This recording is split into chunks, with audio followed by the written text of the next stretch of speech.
Assalamualaikum warahmatullahi wabarakatuh. Halo semuanya, perkenalkan saya Muhammad Al-Aziz, salah satu mahasiswa program studi pendidikan kimia Universitas Sriwijaya. Di video kali ini saya akan menjelaskan tentang pembelajaran IPA terpadu SMP. Baik, kita akan masuk ke topik pembahasan kita, yaitu pembelajaran IPA terpadu SMP. Dimana yang pertama yaitu sebelum kita melanjutkan tentang pembelajaran IPA terpadu, terlebih dahulu kita harus memahami apa sih yang dimaksud dengan IPA. Jadi IPA itu merupakan singkatan dari ilmu pengetahuan alam. Dan sebagaimana kita ketahui bahwa IPA adalah cabang ilmu yang mempelajari fenomena alam di sekitar kita, yang melibatkan berbagai disiplin ilmu seperti fisika, kimia, biologi, dan geosains. Jadi IPA ini mempelajari gabungan dari ilmu-ilmu tersebut. Kemudian IPA bertujuan untuk memahami prinsip-prinsip dasar alam dan bagaimana makhluk hidup berinteraksi dengan lingkungannya. Jadi ilmu IPA ini sangat erat hubungannya dengan makhluk hidup, terutama dengan diri kita yaitu sebagai manusia, di mana erat hubungannya bagaimana kita berinteraksi dengan lingkungan di sekitar kita. Kemudian pembelajaran IPA di tingkat SMP atau sekolah menengah tidak hanya fokus pada teori, tetapi juga pada praktik dan juga eksperimen untuk memahami konsep-konsep tersebut. Kemudian hakikat IPA. Hakikat IPA adalah upaya manusia untuk memahami dan juga mengembangkan pengetahuan alam semesta melalui metode ilmiah yang melibatkan observasi, eksperimen, dan pembuktian secara sistematis atau berurutan. Dalam IPA, pengetahuan bukanlah sekedar informasi yang diterima, melainkan hasil dari proses yang melibatkan penyelidikan, analisis, dan pengujian. Jadi maksudnya apa? Jadi pengetahuan atau informasi yang kita dapat bukan sekedar dari omong kosong saja, tetapi melainkan dari proses yang menyelibatkan penyelidikan, contohnya eksperimen, praktikum yang kita laksanakan sehingga kita mendapatkan sebuah informasi. Jadi IPA juga berfungsi untuk mengembangkan sikap alamiah seperti rasa ingin tahu, di mana dorongan untuk mengeksplorasi dan memahami dunia sekitar secara lebih mendalam. Kita kaitkan lagi dengan eksperimen. Jadi di mana kalau kita ingin mengetahui lebih tentang suatu hal yang berkaitan dengan lingkungan kita, jadi kita bisa melakukan pengamatan atau eksperimen atau pembuktian secara langsung. Jadi membangkitkan rasa ingin tahu kita. Peka dengan rasa ingin tahu terhadap segala hal di sekitar kita. Kemudian rasa ingin membuktikan, keinginan untuk menguji hipotesis atau teori melalui percobaan. Nah, ini juga melalui percobaan atau pengamatan ataupun eksperimen. Kemudian kritis terhadap informasi. Jadi kemampuan untuk menganalisis, mengevaluasi, dan mempertanyakan klaim atau data yang ada, serta mencari bukti yang mendukung. Jadi IPA ini berkaitan dengan sesuatu eksperimen, pembuktian, atau penyelidikan, ataupun pengamatan. Nah, hasil dari pengamatan itu berupa fakta dan nyata. Jadi informasi yang didapat itu memang betul dari analisis, dari evaluasi yang telah dilakukan.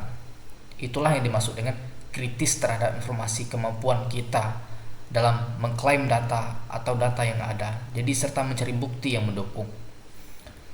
Kemudian unsur utama hakikat IPA terpadu. Unsur pertamanya yaitu sebagai produk. Maksudnya apa? Jadi sejumlah pengetahuan berupa fakta, konsep, dan prosedur. Jadi berupa fakta yang nyata, konsep yang masuk akal, kemudian prosedur, jadi langkah-langkah yang sesuai. Kemudian proses, dapat mengembangkan keterampilan proses sains dan keterampilan dalam berpikir.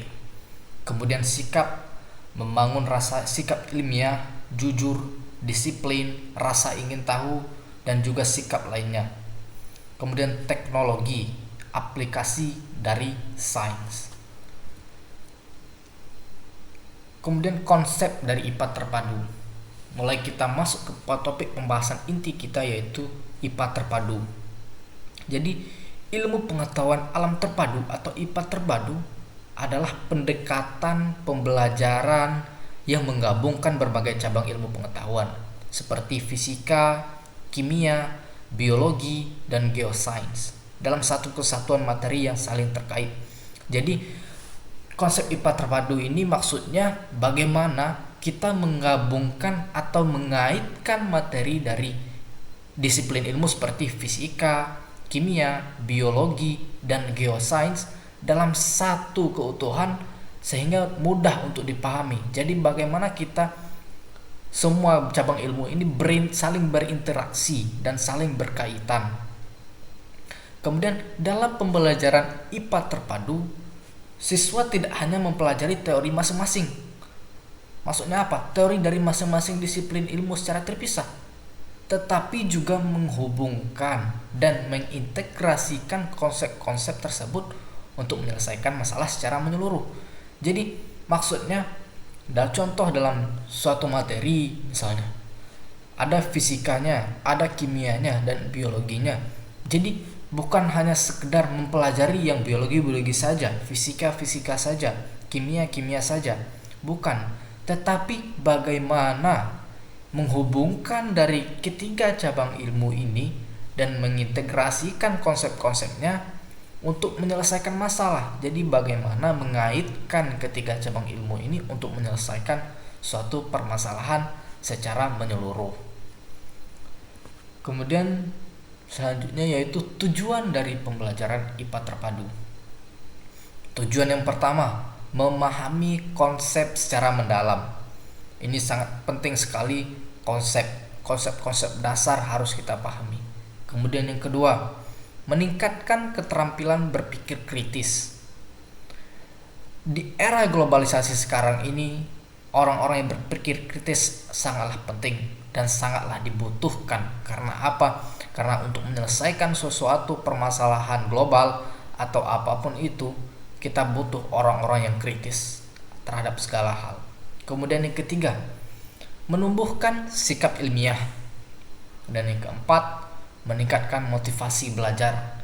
Jadi dengan konsep dari pembelajaran IPA terpadu ini, di mana kita mengaitkan semua materi menjadi satu kesatuan, sehingga dapat meningkatkan motivasi belajar siswa, meningkatkan semangat untuk belajar, adanya rasa peka terhadap belajar. Kemudian yang terakhir, yang kelima, tujuannya yaitu mengintegrasikan berbagai disiplin IPA untuk menjelaskan fenomena alam secara komprehensif. Maksudnya apa? Mengintegrasikan apa? Menghubungkan berbagai disiplin IPA. Contohnya tadi dari fisika, kimia, biologi, dan geosains. Jadi bagaimana kita menghubungkan ketiga cabang IPA, semua cabang IPA tersebut. Selanjutnya yaitu bidang kajian IPA. Struktur keilmuan IPA. Yang pertama, biologi, yaitu mempelajari makhluk hidup dan proses kehidupannya. Kemudian kimia, materi dan sifatnya. Selanjutnya fisika, energi dan perubahannya. Lalu geologi, meteorologi, dan astronomi, bumi dan alam semesta. Jadi bidang kajian IPA di SMP ya inilah, dimana biologi kita mempelajari tentang makhluk hidup dan proses kehidupan. Kemudian kimia kita mempelajari materi dan sifatnya. Lalu fisika kita mempelajari energi dan perubahannya. Dan bumi dan alam semesta ini masuk dalam cabang ilmu geologi, meteorologi, dan astronomi. Lalu karakteristik pembelajaran IPA terpadu. Karakteristiknya ada 4. Yang pertama yaitu holistik. Holistik itu melihat fenomena alam secara utuh, bukan terpecah-pecah. Jadi kita melihat fenomena alam ini secara utuh, bukan bercabang-cabang, bukan memisahkan diri, tetapi secara utuh dalam satu keutuhan, dalam satu kesatuan. Kemudian bermakna, materi yang dikaitkan dengan kehidupan nyata siswa. Jadi pembelajaran IPA terpadu ini selalu mengaitkan materi tersebut dengan kehidupan nyata siswa. Jadi sehingga siswa lebih mudah memahami, lebih mudah mencerna pelajaran tersebut. Kemudian otentik.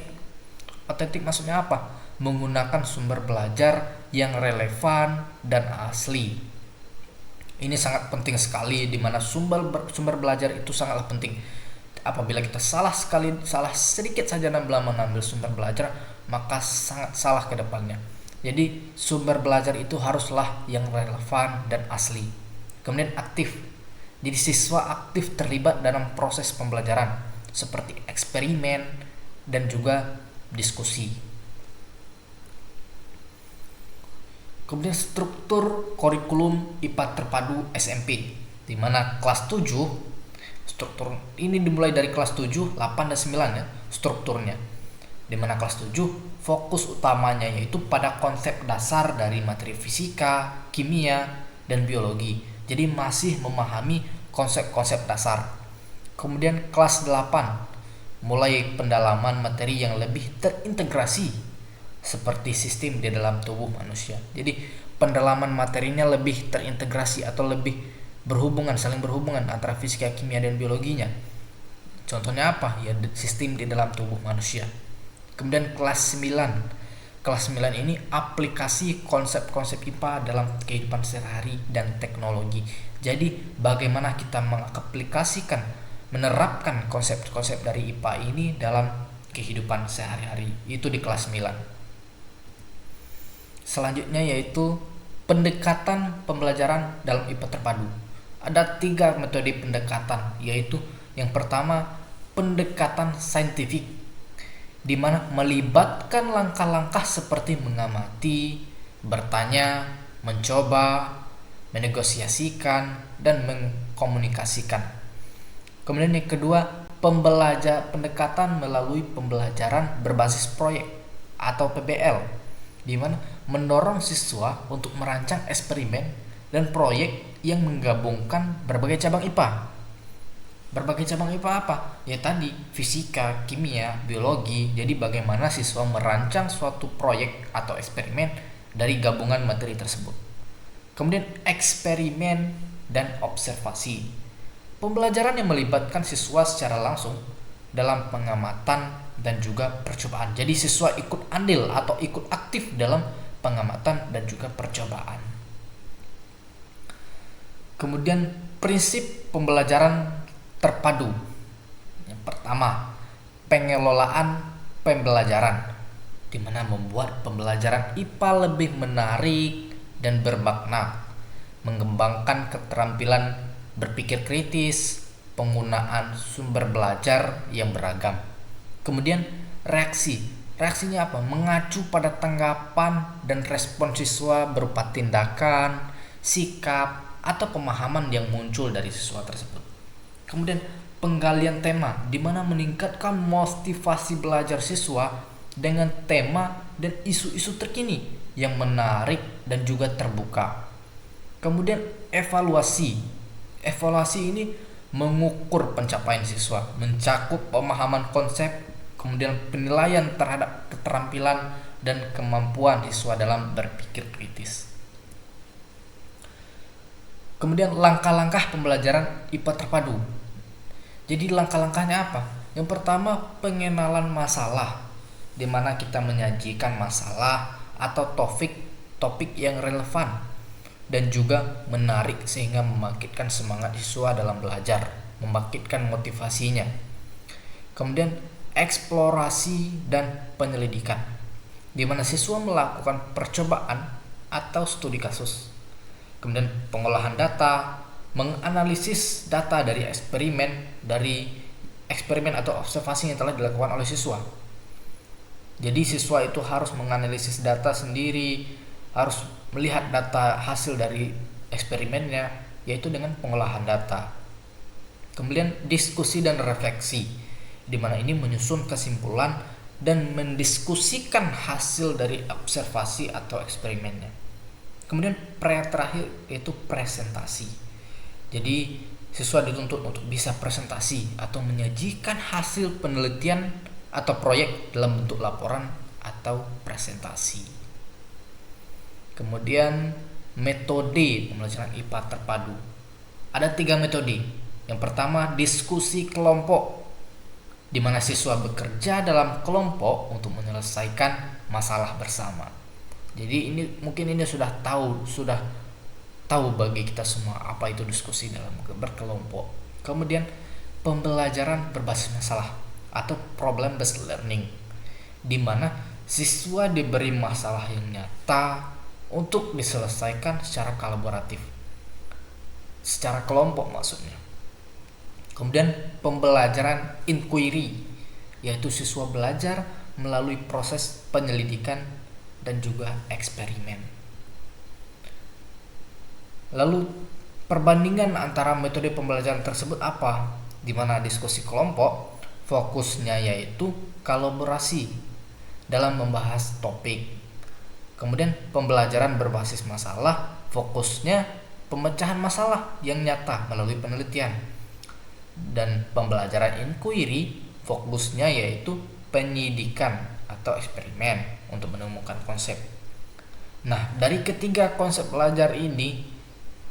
dari metode pembelajaran ini ada berbeda pula keunggulannya, di mana diskusi kelompok memiliki keunggulan yaitu mengembangkan keterampilan, komunikasi, dan kerja tim. Sedangkan pembelajaran berbasis masalah meningkatkan keterampilan berpikir kritis dan pemecahan masalah. Kemudian pembelajaran inquiry mendorong eksplorasi dan analisis data ilmiah.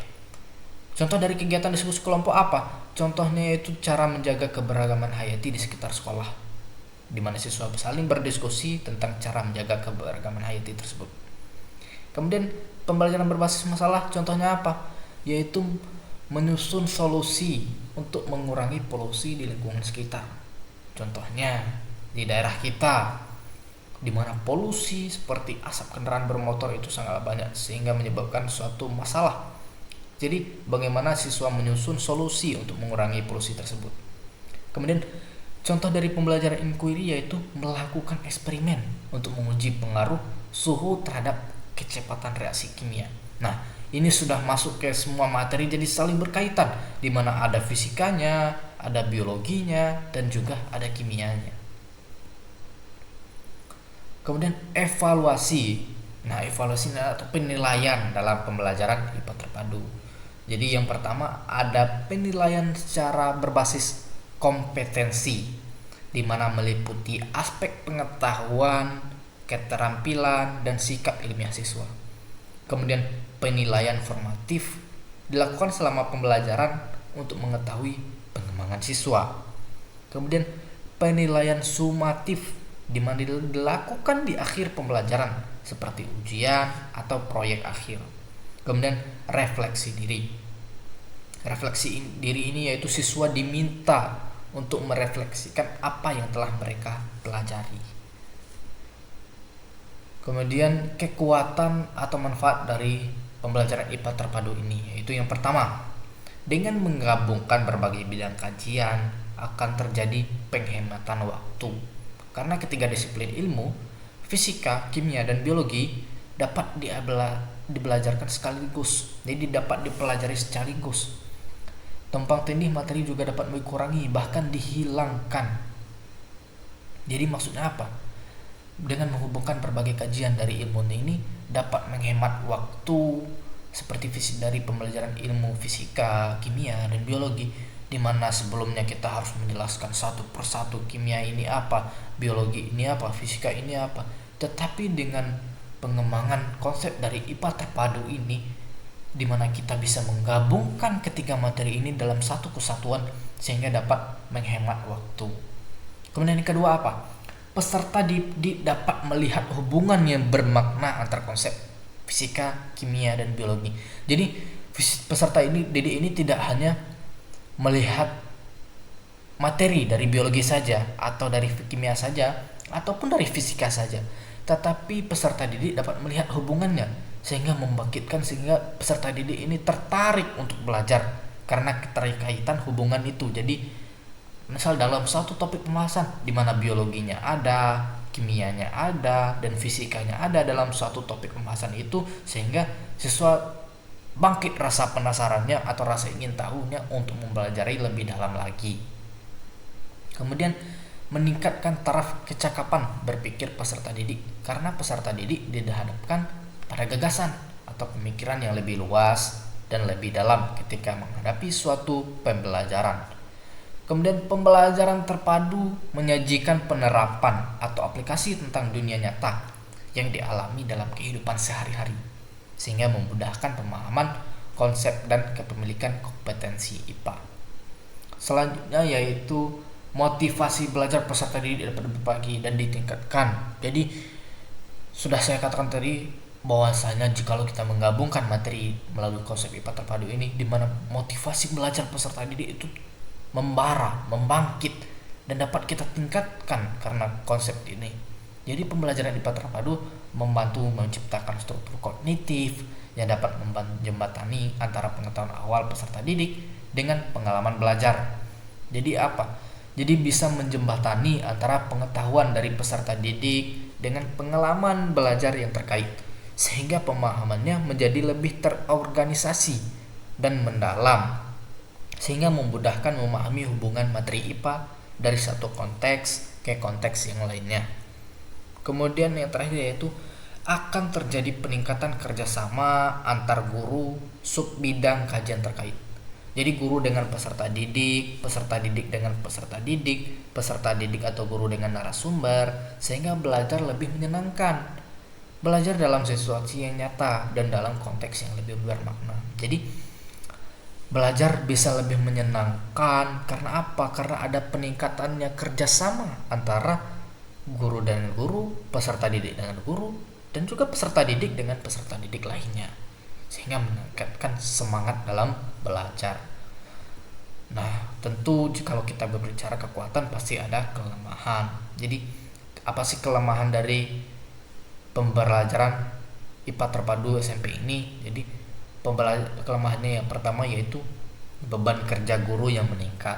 Ini sudah pasti, di mana mengintegrasikan dan berbagai konsep IPA dan menghubungkannya dengan kehidupan sehari membutuhkan waktu dan juga persiapan yang lebih matang.